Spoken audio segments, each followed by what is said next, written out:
Devemos lembrar que não devemos fazer fogo aqui na terra para mandar para o céu. O fogo tem que vir de cima. Amém. E não fazemos fogo aqui para mandar para cima. Então, é preciso saber ouvir e entender a voz de Deus. Sentir ou não sentir Deus durante a oração não significa que Ele está ou não está no lugar onde eu estou orando. Por quê? Nós todos sabemos que Deus é onipresente. E Deus sempre esteve e Deus sempre está onde eu estou. Ou não? Amém. Acaso não diz a palavra do Senhor: não encho eu os céus e a terra, diz o Senhor? Acaso não diz em outro versículo bíblico: alguém poderia se esconder em lugar ou em esconderijo que eu não o veja, diz o Senhor?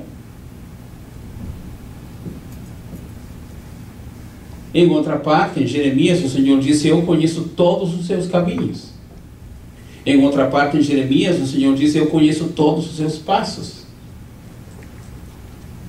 Em outra parte, o salmista diz: tu conheces o meu assentar e o meu levantar. Então o Senhor conhece tudo. Amém. Está em todo lugar. Ouve tudo, porque Ele também, além de ser onipresente, também é onisciente. Ouve tudo. Conhece tudo. Sabe tudo. Então é preciso saber ouvir e entender a voz de Deus. E sentir ou não sentir a Deus durante a oração não significa que Ele está ou não está no lugar onde eu estou orando. Deus sempre esteve e está ali. Ele é onipresente, onipotente, onisciente. Quando eu não consigo senti-lo, aqui entra uma declaração teológica. Quando eu não consigo senti-lo com o sentimento, com a capacidade, com a audição, com a visão, com a experiência pessoal, então eu preciso senti-lo com a minha fé. Amém? Amém. Preciso sentir que Deus está presente, Deus sempre esteve presente, e que Deus sempre me ouve, porque Ele é meu Senhor. Vamos para Mateus capítulo 5, Mateus capítulo 8, versículo 5 até o versículo 8. Que a irmã Catarina. Tendo Jesus entrado em Cafarnaum, chegou-se a ele um centurião que lhe rogava, dizendo: Senhor, o meu criado jaz em casa paralítico e horrivelmente atormentado. Respondeu-lhe Jesus: Eu irei e o curarei. O centurião, porém,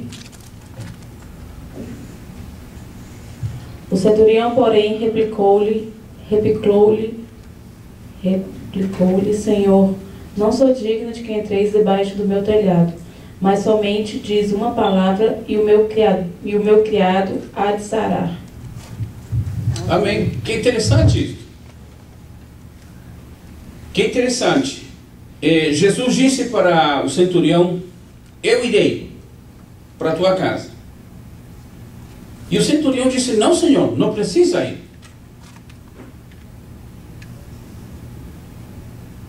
Se fosse conosco, em nossos dias, se Jesus dissesse: eu vou na tua casa, a gente chamaria um monte de amigos, chamaria os vizinhos, faria uma grande festa, faria uma preparação total. Jesus está vindo à minha casa. Ele falou que vai na minha casa. Quem vai recusar uma visita do Senhor Jesus? Quem? Nenhuma pessoa inteligente poderia dizer: não, eu não quero que o Senhor vá na minha casa. Não. E Jesus disse para o centurião: eu irei para curar o teu servo. E o centurião disse: não, Senhor, não precisa ir. Será que o servo está rejeitando a presença de Jesus em sua casa? Não, o centurião disse: eu sou um homem de autoridade também. E quando eu digo ao meu servo: vá, eu não preciso ir atrás dele correndo para ver se ele vai. Ele tem que ir, porque eu autorizei, porque eu ordenei. Então eu não preciso que o Senhor vá até minha casa para curar o meu servo. Não. Eu só preciso a sua palavra. Se você disser: ele vai ser curado, para mim já é suficiente. Ele já está curado. Amém. Glória a Deus. Amém. Agora vejamos o contraste. João capítulo 11, versículos 20, 21 e 22.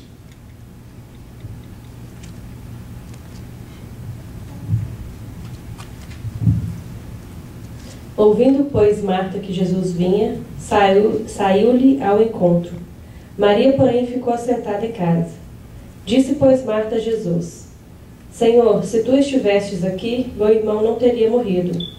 Mas também agora sei que tudo quanto pedires a Deus, Deus tu concederá. Então, há um contraste aqui. Não que a Bíblia se contradiz. Há um contraste de pessoas que entendem a situação de uma maneira diferente. No caso do centurião, disse para Jesus: não, o Senhor não precisa ir para curar. O Senhor só precisa dar a palavra e meu servo já está curado. A irmã de Lázaro disse: Senhor, se tu estivesses aqui, meu irmão não teria morrido. Enquanto a irmã de Lázaro disse: o Senhor não estava aqui, por isso não aconteceu o milagre. O centurião disse: o Senhor não precisa estar na minha casa. Sabe o que interliga ou desliga essa situação tanto do centurião quanto da irmã de Lázaro? Uma pequenina palavra chamada fé. O centurião disse: não precisa ir. O centurião não estava desprezando Jesus. O centurião simplesmente disse: eu conheço a tua autoridade, conheço o teu poder e conheço os resultados.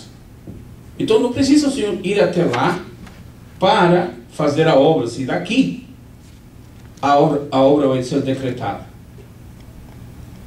Há pessoas que querem sentir alguma coisa especial para ter certeza de que Deus vai fazer a obra. Não precisa. Não precisa. É simplesmente ter fé. Amém. Amém. E foi o que Jesus disse para a irmã de Lázaro: se creres, verás a glória de Deus.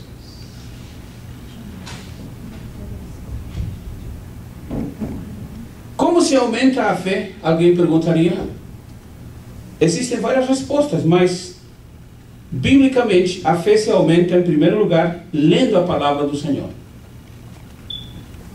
Porque estudando a palavra, conhecendo a palavra, a pessoa passa a ter uma fé baseada, uma fé alicerçada nas promessas do Senhor, na pessoa do Senhor, na palavra do Senhor. Em segundo lugar, a fé se aumenta através da oração. Porque quando oramos, nos colocamos diante de Deus em submissão, em dependência, em confiança, em certeza que Deus vai responder às nossas orações. Como se aumenta a nossa fé? Também sendo piedosos, fiéis, convictos de que Deus está no controle. Como se aumenta a fé?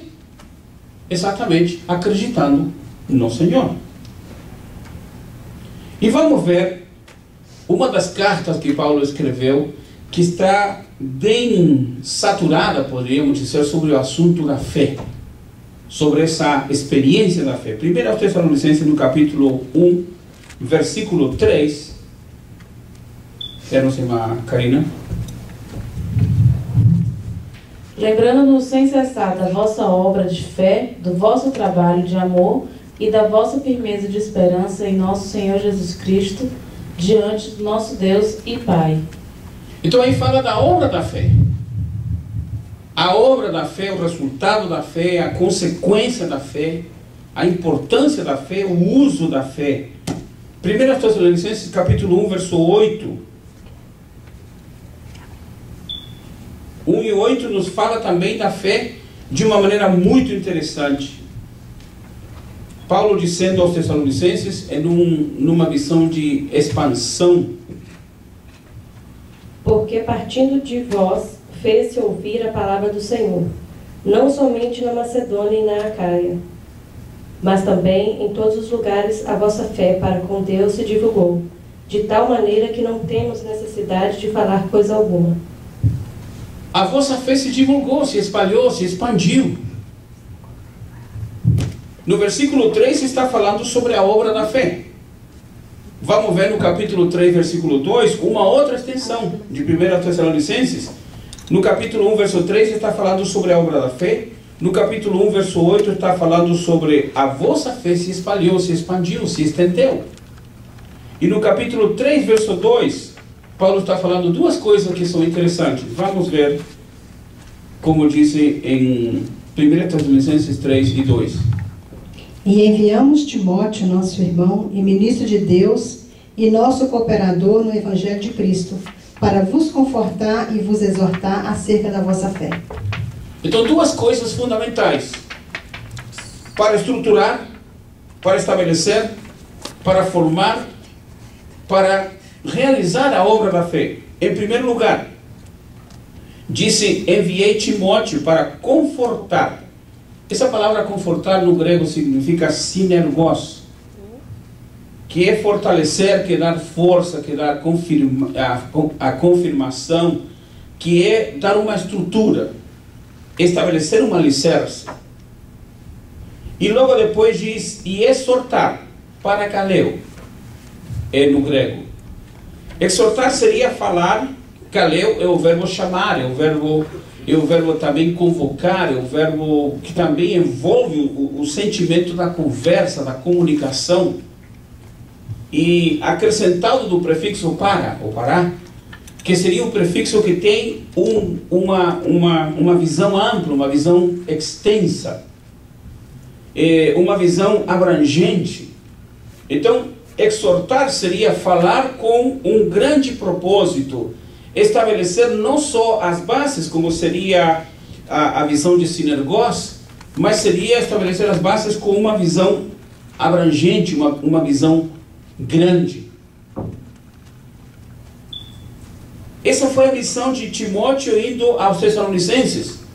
Muito embora a obra da fé estava bem estruturada, muito embora a fé dos Tessalonicenses estava expandindo, mas havia necessidade de estabelecer bases mais sólidas, fazer uma estrutura mais forte para que essa expansão não venha se diluir, não venha se enfraquecer.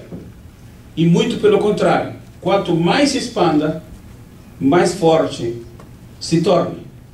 Vamos ver 1 Tessalonicenses ainda, capítulo 3, versículo 5.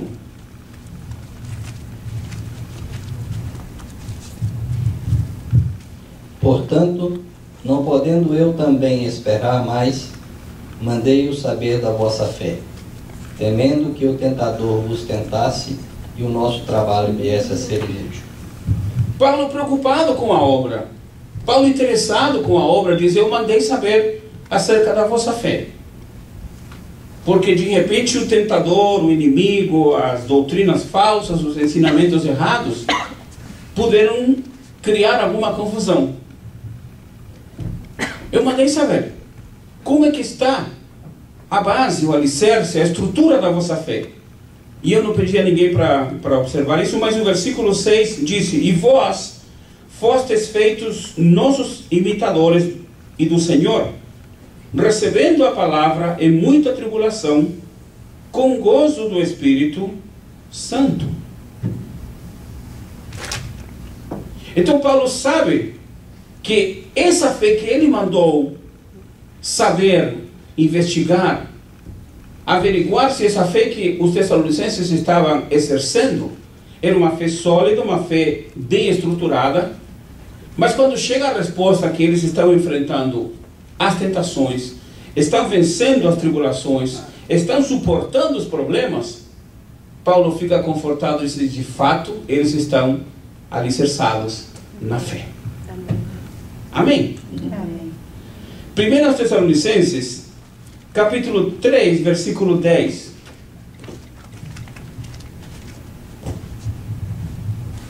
Orando abundantemente dia e noite, para que possamos ver o vosso rosto e supramos o que falta à vossa fé,